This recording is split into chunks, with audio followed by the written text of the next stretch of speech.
Welcome to the Breaking Burnout for Nurses podcast. I'm so glad you're here with us today. We have Nick Daneri back for another episode. This time we're going to be talking about resilience in nursing.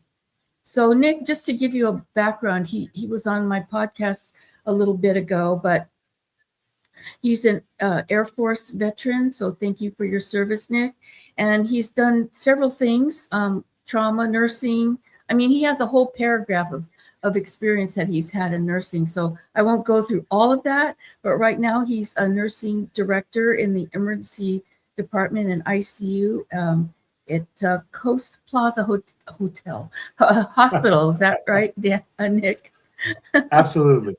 All right. I'm very fortunate to be in leadership, amazing leadership group over here at Pipeline and Coast Plaza. I've been there under a year, but I have experience before as ER nursing director, DOU tele, and before I came to Pipeline, I was assistant chief nursing officer. However, Wow. this leadership team is incredible. Awesome. However, I did have to develop a lot of resilience before I got to this place. Okay, perfect. All right. So tell us, so nurses need a lot of resilience in order to get through their careers, but how did you develop your resilience? Where did that all Sure. start? Well, a lot of my resilience, it's so valuable in nursing, but it started well before I got into nursing. And I think we were chatting a little bit about this. Yes. I'm in nursing leadership, and I need to be the picture of what the organization is moving towards. But I have a background. I did get a DUI when I was a teenager, and so to answer it in one word, I developed resilience through failure. But I kept getting back up. And the more I tell people about my story, the more people in similar situations has come to me for guidance or help, and I'm happy to do so. I know when I felt destitute and alone, looking to try to overcome my past, I appreciated anybody who offered any advice. So did get a DUI when I was a teenager before I left to the military. And when I came back about 10 years later, I was applying for my nursing license. I used my GI Bill. I went to nursing school. And unbeknownst to me, I figured, okay, I paid my debt to society. It was something that I'm not proud of, but I did a complete restitution. And it's 10 years later, and I had to go through the process again. And after I graduated nursing school, it took me 18 months to get my license, 11 months just to allow me to take the test. So there was 7 months after I passed the test where I was still waiting for my license. To make it more high pressure, every day, almost every day, I was calling. My now wife said we would be parents soon, so she was pregnant. And the month I got my license, we had closed on a new house, and we bought a car that the kid could ride in, and a new baby, and I was still looking for a nursing job. So I think the best way to develop resilience is if you're going through hell, don't stop. Right. Keep going. Just keep going. Yes. But We need to yeah. get through, you need resilience to get through so many things, right? Trauma and our failures, our mistakes, our DUIs of life, and, significant stress that we go through as nurses, and, any other kind of emotional disappointments and things. And to come through on the other side, we need to have our resilience built up. So I think we develop it a lot while we're getting experience nursing, and we find out how strong we are inside, right? Absolutely. And it applies very strongly to healthcare, especially as nurses. We have to speak all the way with our unlicensed assistive personnel up to specialists and medical directors. everyone with a different motivation and priority. And to each person we interact with, we're the intermediary, the semiconductor, the transformer that takes all the different voltages and have to regulate it so that it translates to good care for the patient. That could be stressful. We could face a blow up. I don't think when nurses are having a tough time in their job, it's not because they're resilient. I think once they start having a tough time in their job, it's proof of how much they care and that the resilience needs to be recharged. It's not an undepletable resource. It's something that has to be recharged. And I think we could do that through ensuring that we tie our job to purpose, like we discussed last time. Yes. Make sure it's important to us. And that's not necessarily how we think about it, but it's more about how we feel about it. You know, I think a lot also, as you're saying that, a lot has to do with the team that you're around, that, you know, the team that supports you, and you communicate well. And to me, that makes such a big difference. Like right now, I'm really happy with my manager and the team that I work with. You know, we all go through a lot of different levels of stress and experiences in our jobs. And if you're there to support your coworker or your the people that work for you or work under you, it makes such a big difference in, you know, how you come back from whatever trauma or whatever bad experience there is. So, you know, I think if you find a great team, yay, you're so lucky, and hang in there. Excuse me. Oh no, Bonnie, I think that's incredible you said that, because support system is huge, whether that's on the floor or outside of work.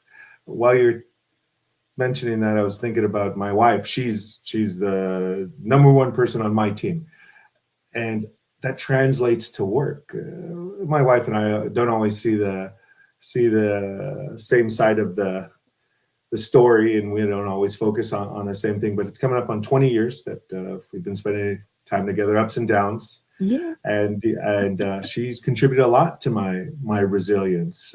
She is from Romania, and she came to this country, and she has had a lot of resilience before I even met her. So that's really helped.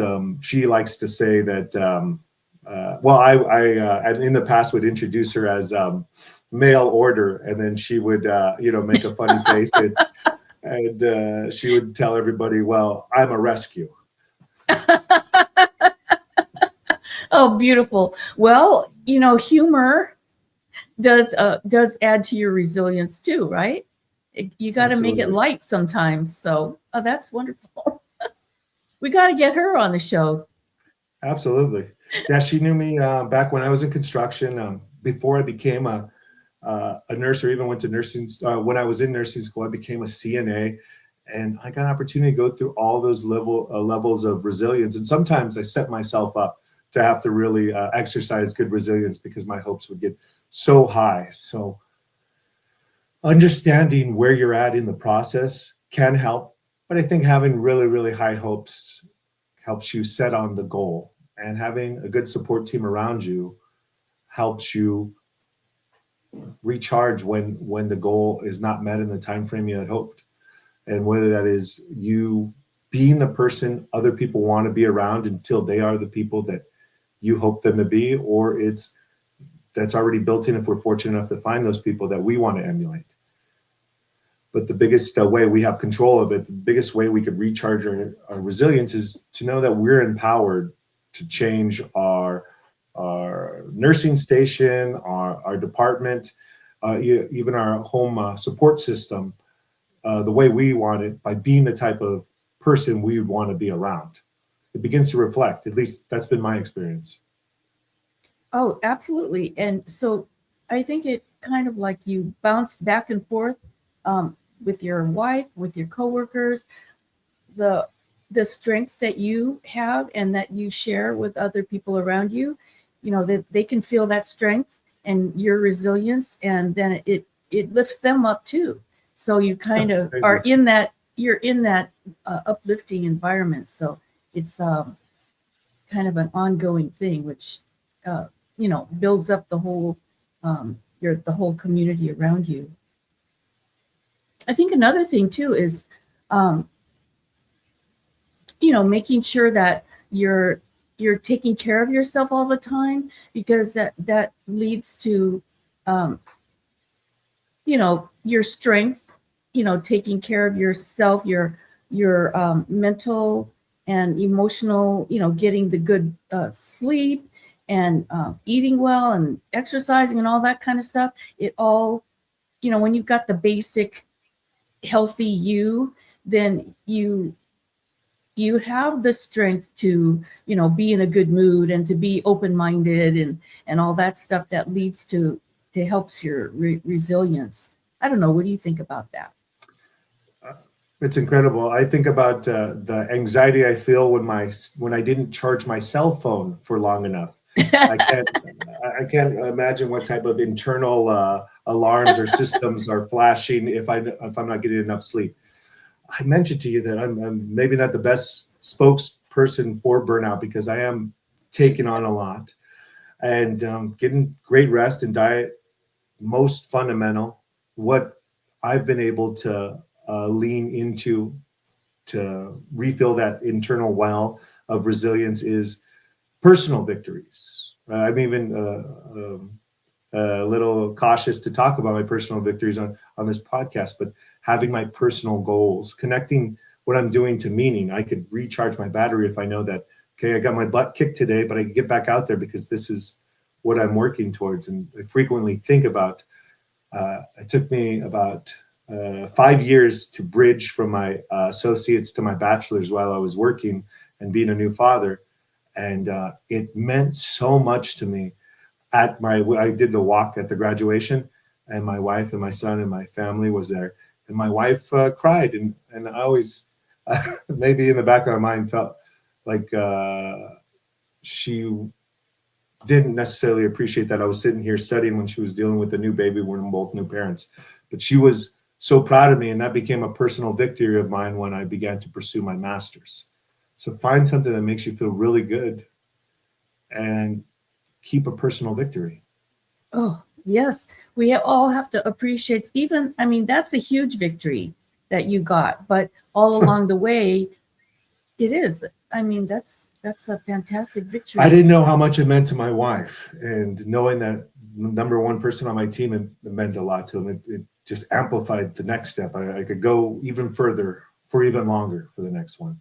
Yes. And finding that, I think, is the fuel for me to be more resilient. But if I could charge my phone for longer, that would be one less thing. Yes. Talk about back to basics, right? We always depend on our cell phones. But yes, little steps along the way, the little victories along the way, and then you get your big victory. To me, that's a big victory that you got there, and probably made a big difference in in your work, but also in your relationships around you with your wife and your the new people that you would meet after you got that master's. Wow. So yeah, wonderful. But I think every day, being grateful for the tiny little, each day we have a little victory, and then you with your big victory. So yeah, so we have to appreciate our victories, and helps us with our inner strength and moving forward, and to be able to help other people with that resilience that you've built up. Ooh, it gets stronger every day. Absolutely. Well, I want to thank you for being on my show again. I want to add your social media if somebody would like to follow you. So sure. Let's see. Well, I met you on LinkedIn. So what is your LinkedIn address? It's LinkedIn / Nick Let's take a look here. Daneri. That's it. So I hope I'm not the only one here, but I've, for convenience, started having the computer save my passwords, and now I've kind of like I don't remember phone numbers anymore. I know. No, I think none of us do. LinkedIn. Yes, that is correct. As long as you get the last name right, I think I'm the only Nick Daneri on. Yeah, Nick, D-A-N-E-R-I. Nick,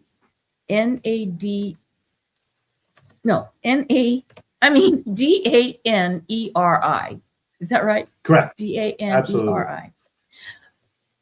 Okay, so Nick, thank you for being on my show. But as we talked about previously, I want you to come back again because Sure. I want you to share about your healthcare education company and about your ACLS, BLS, and PALS certifications.